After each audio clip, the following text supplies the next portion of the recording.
think as a child, you're fascinated by the exotic appearance of the animals at the zoo. The elephants with their long trunks and the giraffes with the long necks. You're just in awe of seeing this life form. The sensory excitement of all those differences just are so compelling. As an adult, you realize how much they really are like us.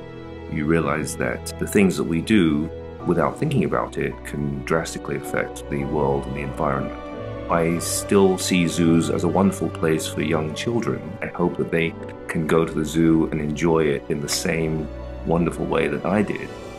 But I hope that in the long run it will inspire them as their world changes and as they realize that it's something that has to be protected and maintained.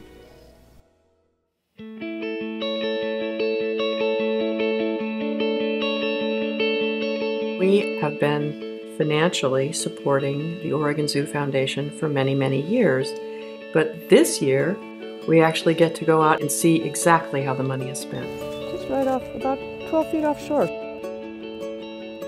The Future for Wildlife program is a small grants program that funds conservation projects all over the world.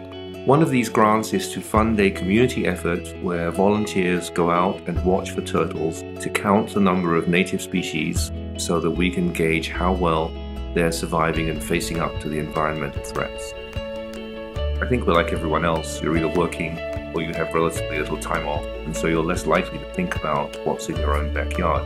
But of course, in fact, it's what's in your backyard that's the most important. We don't want children to lose their sense of wonder and engagement and commitment. As long as that can be kept alive and fed, I think we have hope going forward for generations to come that they may make different choices.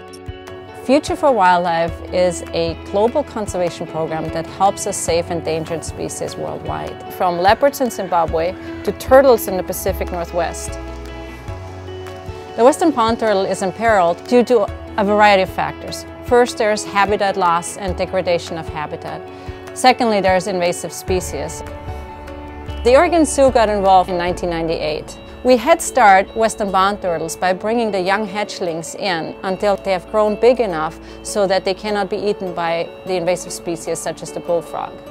Most of the turtles that are being released survive through the first year of life in the wild. 20 years ago, there were only 2 known turtle sites left in Washington state. Today there are 6 of them. For this species, we're winning the fight. Without the funding support to the foundation, these projects would not be possible. That's why we support them. Future for Wildlife provides a link between experts at the zoo with communities, whether they're in Tualatin or Zimbabwe. It's a wonderful example of joining resources and helping each other out.